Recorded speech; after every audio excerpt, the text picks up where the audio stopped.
This week on Motivation and Confidence, we have super producer King Amadeus talking to us about passion and persistence working in the music industry.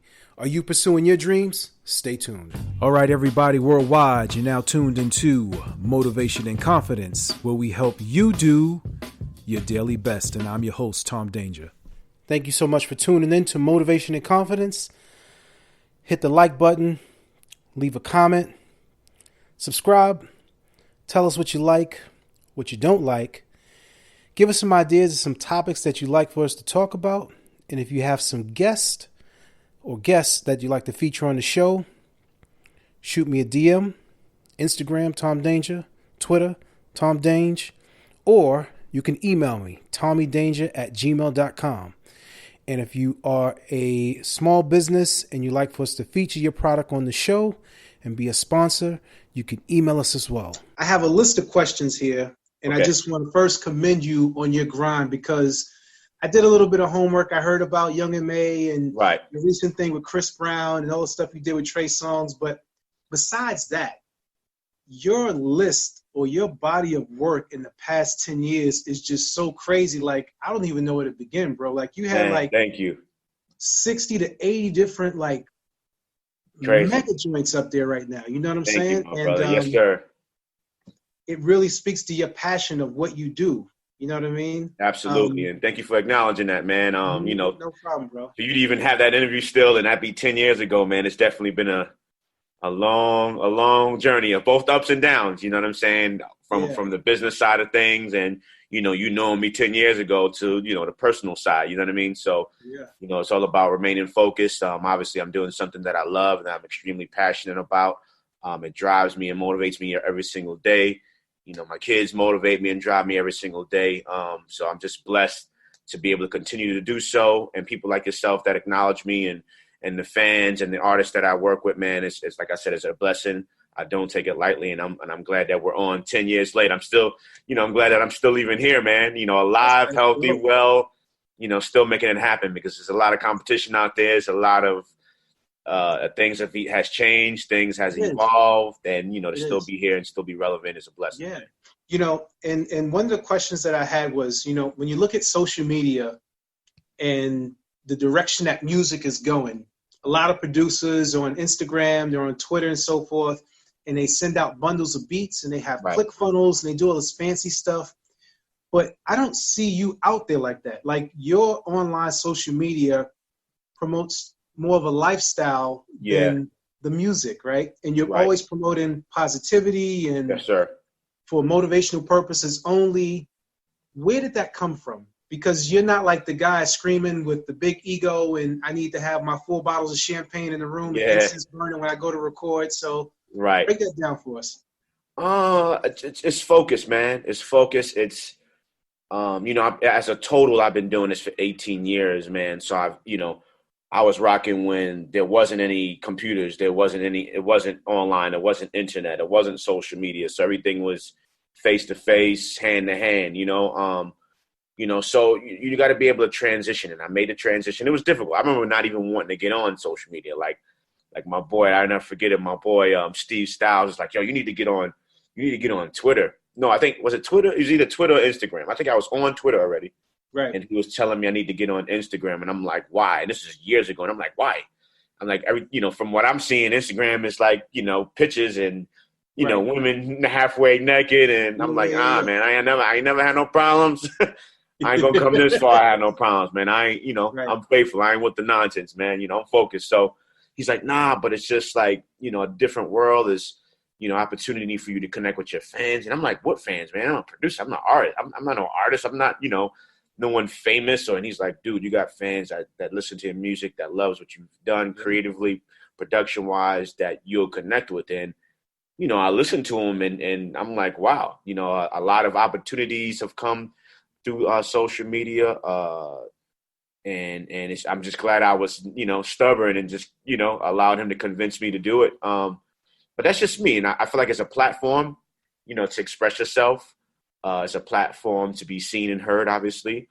I definitely use it to promote what I'm doing, what I've done, and what I'm about to do. Because, we're in an industry, in the entertainment business where you only as hot as your last. It can be your last song, your last book, your last accomplishment. And you got to show it.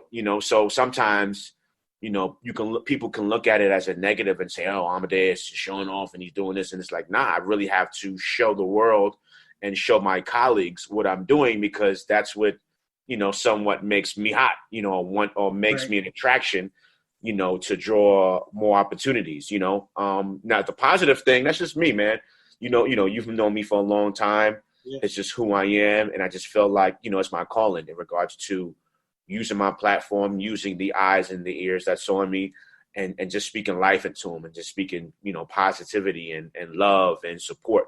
Because you just never know, man. Like it could be somebody, and I've gotten plenty of messages. I got plenty of DMs of life-changing, life-saving situations where it's like, wow. I was going to commit suicide, and I read a post that you posted and I didn't do it. You know what I'm saying? Or I was going to give up, and I wrote a post you put up, and it changed my life, and it made me look at things different. So, I really feel it's a calling. I don't take it lightly. As you can see, I'm very consistent with it. Yep. I try not to be overbearing, but if I feel it, I feel it. And if because you got to be obedient to God, and you got to be obedient to when he's using you and speaking to you, man. So I just, do what he's called me to do. Okay. So when it comes to your style of music or the, I don't even know how to call it, but the style that you started out with, let's say 18 years ago to now, you have somehow miraculously made the today sound. Like I don't hear the Amadeus from 18 years ago. Yeah. Rail tracks, right? I hear today's music and even going futuristic. You know what I mean? Right. So what was the process like? And I know that you have a team, and how do you keep your ear to the street? Like, what was that transition like in seeking out that future sound? Right. Great question. As you said, just keeping your eyes and ears out there, and respecting what the sound is, and kind of learning to appreciate the change. Oftentimes creators get angry or get upset because, they ain't sampling no more. They're not using these type of drums. Where's the keyboards? Everything is loops now. I've never been that mad producer. That's just, hating on the next. It's like, okay, if this is the next wave, this is the next sound, how can I create that? But how can I create that in my way? You know what I'm saying? And I think that that's key when it comes to evolving, but staying true to who you are as a musician and as a producer, where this is, okay, I can make the 808 stuff. I can have a track for Chris Brown. I can have a track for Trey Songz. I can have a track, for the newer generation, Lil Baby, Gunna, you know what I'm saying? The young cats, the young kings, and young queens, Megan Thee Stallion and Sweetie, like, it's like a wave and it's a trend, and you just got to be able to move with it. If they say, I forgot what movie it came from, Get Down to Lay Down. You know what I'm saying? And what also helps, like you mentioned, is the collaborating, connecting with the younger producers and the younger musicians that are kind of coming in on this wave, and this is like, they wasn't here 18 years ago. They weren't here 10 years ago. They're here now. So this is the sound and the style that they've created. This is the only style and sound that they know. So to be able to share and exchange information musically is dope, so collaborating is key. I got, some really dope young musicians and producers, a part of the team, from Velocity Music to Trilogy to Mike DeMiro, Buddha and Grands, so I really surround myself with some great and young talented kings that keep me inspired and motivated, because like you said, it's like 18 years is a long run, man, so to still be here, you really got to be able to connect with the now and evolve. So what producers inspire you right now? Is it just from your team, or you still have like your top five? Who inspires Amadeus? Definitely all the producers on my team. Like I said, they're really, really making some great music. So shout out to everybody that's a part of the team. As I mentioned, Velocity Music, Buddha and Grands, Mike DeMiro, Trilogy, Chizzy out in LA.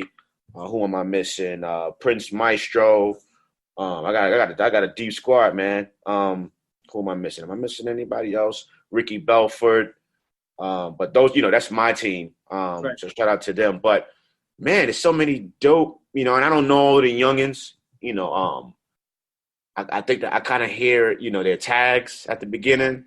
I Right. think, so I hear, I think Jesse made another one. I've been hearing that tag a lot. Yeah.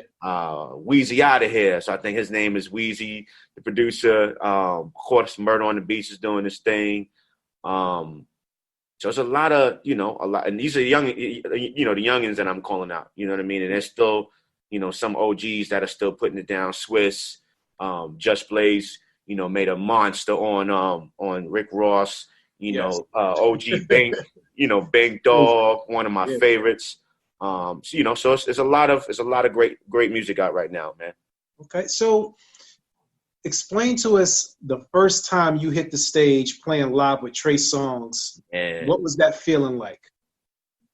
A bunch of different feelings, man. I think at that time that was 12 years ago. So I would say a mixture of excitement, a mixture of nervousness, of wanting to do the job and wanting him to be, to approve, the show and what we've created and what we've put together live on stage.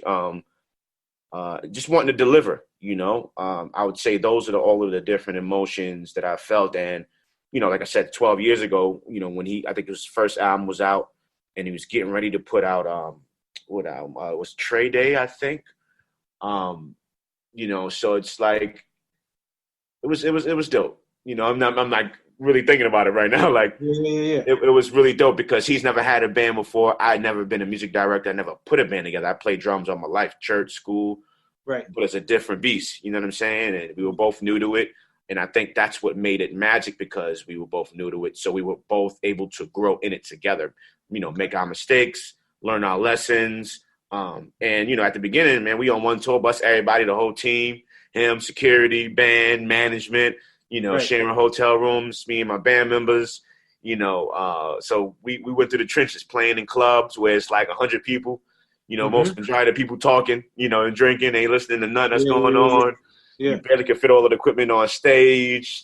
Some shows you couldn't even have all the equipment there. So you had to scale back, so to go from that to, BET Awards and then, open up for Jay-Z on the Blueprint 3 tour, to opening up for Usher on the OMG tour, to having our own tour where Miguel and El Varner is opening up for us, to have our own tour where Big Sean, we introduced Big Sean to the world. You know what I'm saying? Like, crazy, man. And how did you get over that initial fear when you hit that stage and you felt nervous? Like at that very moment, it's almost like live or die. So what do you do in that moment? I mean, we've worked so hard, man. We worked so hard. We practiced hours and days and weeks. We rehearsed a ton, and we knew what we were doing. We knew we were ready. But just as us being human and going out there and seeing that crowd and those flashing lights and saying, "Hey, fellas, this is what we prepared. This is what we worked so hard for. The time is now." And just again, wanting them to approve and wanting them to be happy with the show that we delivered. So once we knocked that first show down, and then it was amazing. He loved it. The audience loved it. We gave them a great experience. It was just after that, the nervousness went out the window. Because, I've been playing drums all my life. He's been performing all of his life. So it's what we do when you really think about it. It's just on a bigger scale at this point. You know what I'm saying? And, once we got past that first show, that first tour, I would say as a whole, the rest was history. Every time we touched the stage, every time I touched the stage after that, it was excitement, it was joy, it was appreciation, it was hunger, and that fear was out of here. You know what I mean? And people would ask me that. We performed at Summer Jam, MetLife Stadium where the Giants play, 60,000 people. Performed in Australia, 70,000 people, and you just, as you look out to the crowd, it's like endless. You're just seeing heads and people and arms and eyes, and it's like, well, where does it end? And it's like 70,000 people, man, and I love it. I love that raw. I love that energy that you feel when you touch the stage. It's amazing. You know what I mean? Got you. So, what motivates you at this point in your career? What motivates you now?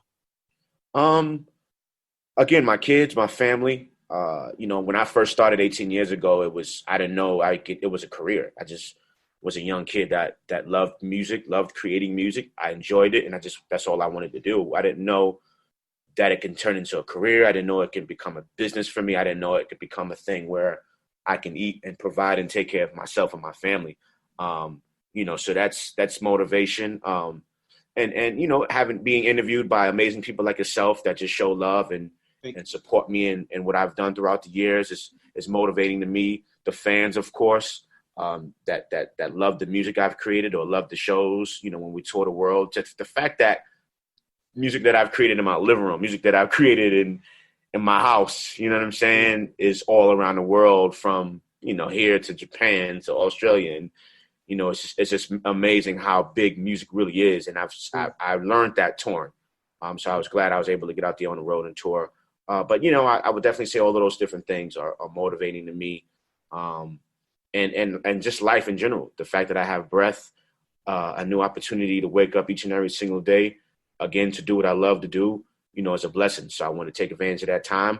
I don't want to waste any time, and I just want to keep going and along the way, keep building and pushing as many people into their dreams and into their destiny as possible. Because, people ask me, what makes you feel good at the end of the day, or what's bigger to you? Is it like touring or producing or speaking or teaching? And I would say, speaking and teaching and inspiring people, because at the end of the day, you know this music thing where it could be hot today and tomorrow somebody else comes along that they feel has a better record, can produce a different or a better song than you, and now they're on to that, and it's like, bye to you, But when you affect people's lives and you plant seeds into people's lives, that's forever. If 10 years from now someone is a president of Def Jam or created their own computer, or built some type of technology, or doesn't have to necessarily be music, became a doctor or anything because of, I heard an interview did, with Tommy Danger. I heard, you play at Dre's nightclub, or you said something online, or I went to your music panels and you sparked or ignited a thought or that seed in me that allowed me to really go and chase after my dreams, and look where I'm at today. Right. So I prefer that, man, over that, because like I said, the music and the music industry, the music business can be fake and really phony, man. So, I grab motivation from all of those different places. Nice. So what did you learn while working at Bad Boy? Man, so much. Puff is a person of what we would call perfection. And we all know perfection doesn't exist, but excellence does. There is a certain thing about being excellent and putting forth excellence. And I feel that that's what he is, and that's what he represents. And anybody that's allowed or privileged enough to, be in his circle or part of the team or within the Bad Boy family, he expects that of you. So that in different ways was challenging, because, you feel like you make a banging track or a dope record, and he'll find something within it that's like, you could have did this, or you could add that, or you can, take that out, and you're like, damn, you just waiting to hear that. Yeah, man, it was crazy. And it's like, nah, but it could be better, and I think it's good for you, because it allows you to stay hungry, allows you to stay focused, and you never feel like you've made it. And that's not a negative thing. It's like, right. Oh man, this is so crazy. Puff loves it. It's like, nah, still but. There's always a but. Right. And that challenge just makes you, stay on top of your game. So that, the hungerness, we already know that he's a wealthy brother. Yeah. From the Bad Boy Records to the Ciroc to the Revolt to all of the different Sean John and the Colognes and, all the different things he's built and created. But when he come in that studio, man, none of that matters. You know what I'm saying? And it's like he has none of those things. It's like he has none of the billions or millions that he has in his possession. He's in there working blood, sweat, and tears as if he has none of that, man. So just to be around that energy and around that spirit is very motivating. And the family like atmosphere and environment is dope. And also, collaborate, because I grew up wanting to do everything on my own. And, I just felt like I was talented enough and I wanted to push myself enough to be able to do everything. And, being around that environment just shows you, like, it could be 10 producers in a room, you know what I'm saying? And everybody's effective and everybody has an area of expertise in their own right. So you walk in the room and there's Puff, there's me, there's D-Dot, there's Stevie J, you know what I'm saying? There's Mario Winans, there's Chucky Thompson, you know what I'm saying? There's, there's Bink, there's Buck Wow. So, but everybody does different things. You know what I'm saying? Right. D-Dot with the crazy drums and the samples, Stevie J might, play guitar on your joint. Marion Wines might do loud drums and keys. So everybody plays their different parts. So when you see, albums like Biggie or Faith Evans, and you seen like 5 or 6 names on there, back then I didn't get it.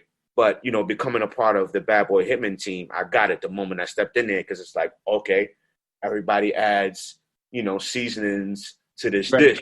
You know what I'm saying? And make it a meal at the end of the day, Right. Interesting. Being that streaming doesn't really pay out that much anymore. Like you can do tens of thousands of streams and only make a couple of dollars, right? Right.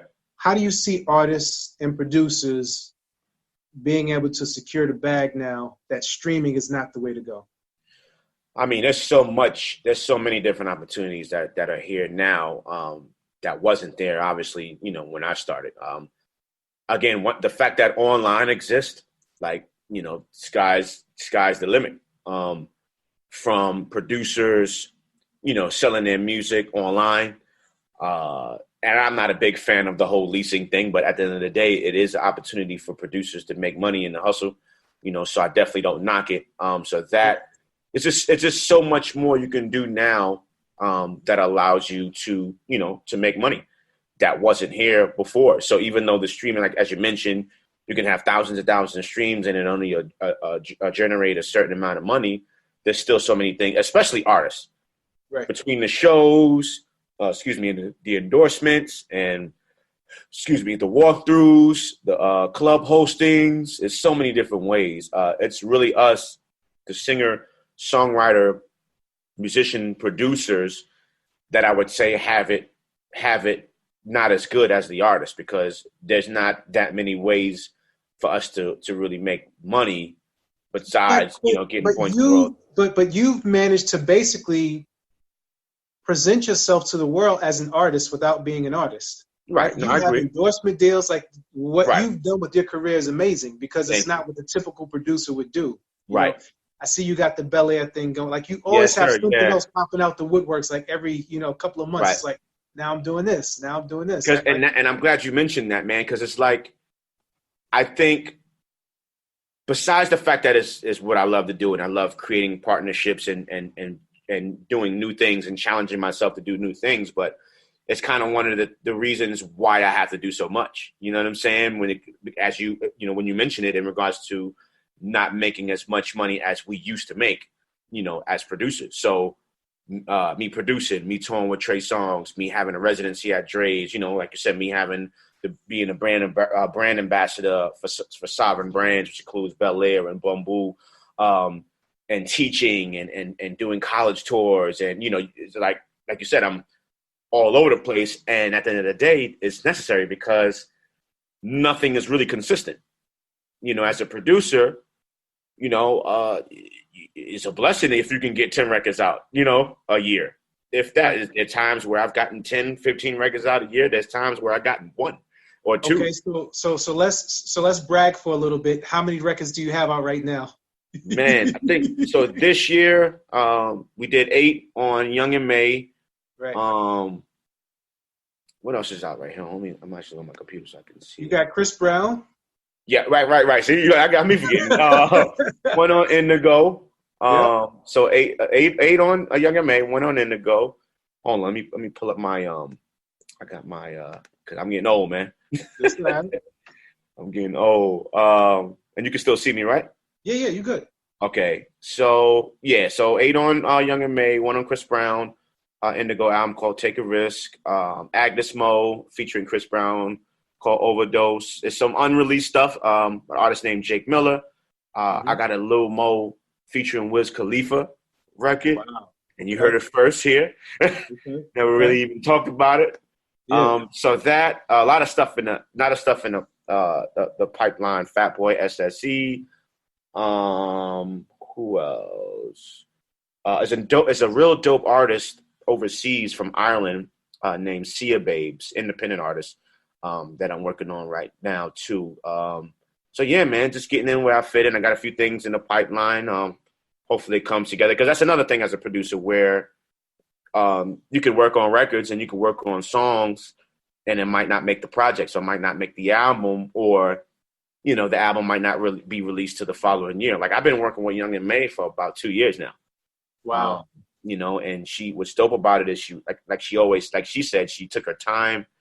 She didn't allow anything or anybody to rush her, Right. and she made people respect the process of her, making her debut album. So like I said, we've been working together for 2 years, and now, the world is getting to hear, Right. the records that we've created. And there's records that she has that she didn't put on the album that we have that are bangers too, so Okay. it's definitely been a great year. I would say the last 3 years has been really good. The last year I had 9 on Chris Brown's Heartbreak on the Full Moon, a few singles with Young M.A. That dropped.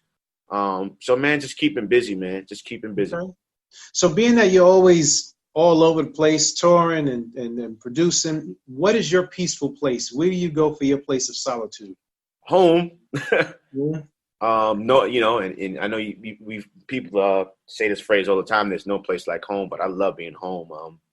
When you travel all the time between whether it's touring or day-to-day stuff, me coming out to Vegas every weekend, home is really where it's at for me. I'm not a person that likes to run the streets. Right. My queen she actually forces me to go out to like events, and I just love being home. I move around so much that when I'm home, I'm at peace. I'm comfortable. The energy is great, because you deal with energy as well. When you travel, you deal with people. My job requires me to work with people, be around a lot of people, a lot of different places, a lot of different energies and spirits and vibes. So, when I'm home, I'm protected. So I would say I enjoy being home. And believe it or not, when I'm out here in Vegas, like right now, we're doing an interview. I'm in my hotel room. And here is where I get, a lot of rest, believe it or not. And that's why, we had to push back, a few times because, I was up late till about 4 a.m., 5 a.m. Vegas time, which is about 7, 8, New York time for you. Right. And I woke up at like 3 something today. And, I don't sleep like that home.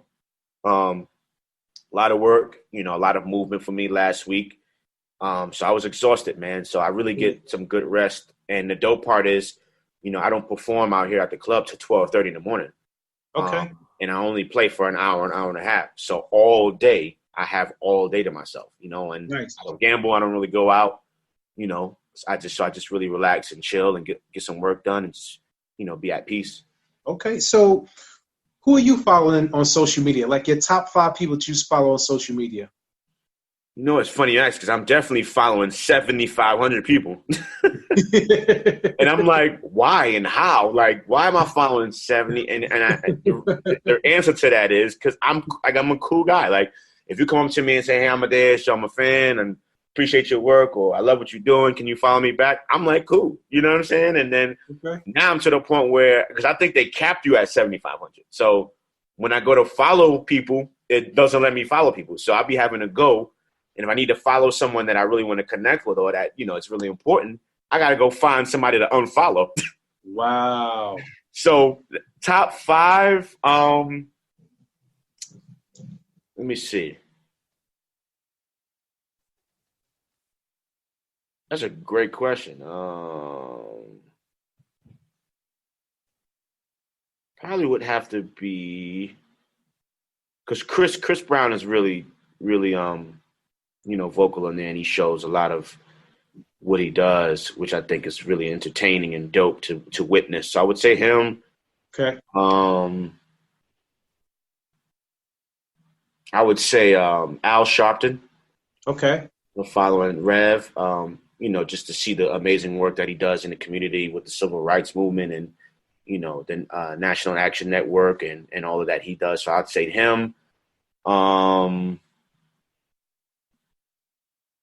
of the blogs, that kind of keep you in the loop, like a Shade Room, or was it Hollywood Unlocked? Yeah. Stuff like that. Just kind of keep you in the loop of stuff. I don't really look for it, but if it's there, I'll pay attention to it, so it kind of keeps me in the loop of things. Okay. Just anything, man, anything. And just because you asked, I named a few, but it's a lot when you scroll. It's a lot in me, and then I'm following 7,500 people. I see a lot that obviously it's inspiring or motivates me, and whether it's music or whether it's someone doing their own thing in their own respected gift and talent, in their own way. So, but I do need this. I do need to take that number down, man. That's too many people. Right now, I'm thinking about it right now, man. And Chris, and it's funny because I saw Chris Brown recently at his Indigo tour in New Jersey, and for some reason I went on his page the next day and he unfollowed everybody. Wow. He's following one person. It's not even a person. He's following his clothing brand, Black Pyramid. Wow. So I'm like, yeah. So what is your comfort food? Ooh. I don't think the viewers are gonna be happy,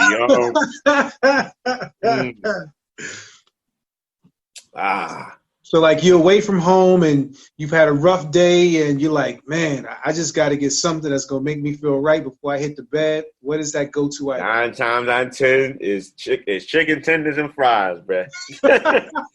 Chicken tenders, which I had last night. As you can see, I still got the honey mustard right here. Yeah. Chicken tenders and fries or pizza. I love me some pizza, man. Nice. I love me some pizza. And of course, when I'm on the road, but they treat me very well here. I'm just a person. I'm a hermit, man. If I can stay in all day, I'll stay in all day. Wow. So I have to make myself come outside because they got Ruth Chris next door. They got a really good buffet.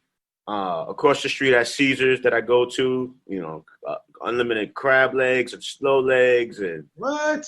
Yeah, so I had that last. Some on Sundays, if I feel like not being lazy and getting out the room, and I'll go have a really nice dinner, like at either Ruth Chris or the buffet. Last Sunday I did. I had the crab legs and I had sushi and I had ribs and I really did the thing. But that's only because when I called to order room service, it was closed. Wow. So that forced me to go outside. So lastly, 3 things that you want to be known for in your legacy. My music. My and it sounds cocky, but I don't mean it in that way. Like my amazing heart, and saying that because of me being a person that always wants to give instead of always receive. I'll give, and it doesn't necessarily mean monetarily. It's my time, my energy, my knowledge, my wisdom. My prayers. You know what I'm saying? So my music, my heart. I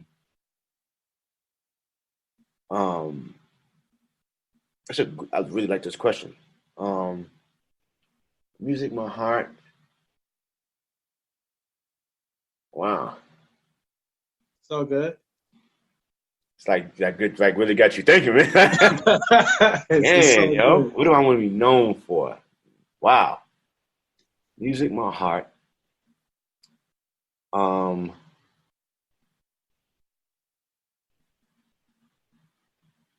I think I would say it, and I'll explain it because it may be a little confusing, but like the legacy I've built. Yep. Meaning how I've affected everyone else. Yep. Musically, and just my being in general, because there's some people that I touch on a daily basis that has nothing to do with music. You know what I'm saying? It just has everything to do with my spirit and my energy and what I'm sharing. And as I do that, people grow and people become better and people become stronger, and it motivates them to be great as well.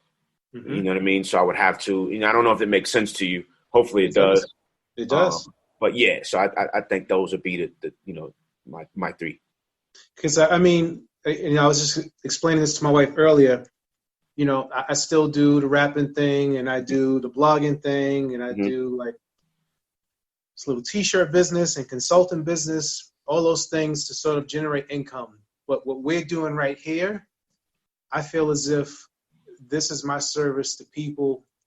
This is what God has put me here to do, in the sense of share messages of inspiration to inspire other people, which is why I wanted to invite you on the platform, you know. So I make time every week to put out a podcast to hopefully give, the tagline is to do your daily best, you know. So to share a story or have a guest on who, you know, have an idea and, you know, they sort of developing it and watching it grow into fruition. Because a lot of people, we can talk right now and you could post, you know, 1 million posts and I could put out these videos and there's still a bunch of people that don't get it, that still have self-doubt, that still fall victim to the highlight of social media and looking at your life and looking at my life and thinking that they're not good enough when they actually are.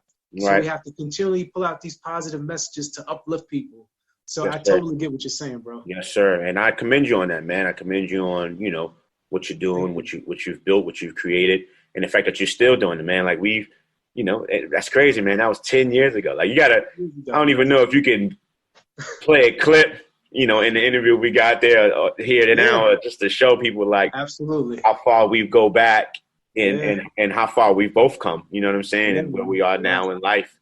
You know, so I think that, you know, that's commendable, man. That you can still have that. You know, and again, I'm honored and appreciative, you know, if you choosing me to do this, and I thank you for your patience in regards to getting it done, because I know I kind of gave it a run around a little bit. It's all good. I know how it is. Yes, sir. But I'm glad we were able to get it done, and I'm very positive, and I feel great about this interview.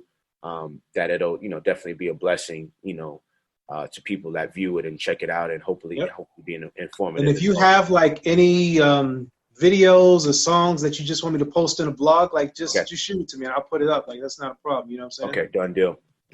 I know you know the bigger blogs, but the little blogs are still. Nah, man. Everything matter. Everybody got a fan base. Everybody got a different audience. Everybody got a different fan base, and I've learned that years ago. So I don't say no to anyone. You know what I'm saying? Especially when it's positive. Like someone hit me today, DM me today, and said, and I got a magazine. I never heard of the magazine, never seen it, never. They was like, hey, we want to put you on the cover of a magazine. And I'm like, well, and I almost said yes too quick. I was like, let me see the magazine and see what y'all about, you know, make sure that it's aligned, you know, with who I am and what I believe in, what I'm doing. And I did, and I checked it out, and I'm like, absolutely, let's do it, you know. And then, you know, it ain't the vibe, it ain't the source, you know what I'm saying? It ain't XXL, but it's an opportunity and it's a platform. And again, I'm humbled by you and humbled by them, just as I would be for XXL or everybody. Get the same love, man, because again, everybody has a different fan base and a different audience. And if I gain one fan today, you know, that's all that matters. You know what I'm saying? And I appreciate that one fan, you know? So absolutely, my brother. Thank you for tuning into Motivation and Confidence, where we help you do your daily best. Like, subscribe, or leave a comment. Check us out on various platforms: Spotify, iHeartRadio, Google Play, Overcast, Castbox, SoundCloud, YouTube, iTunes, TuneIn, or Alexa Media.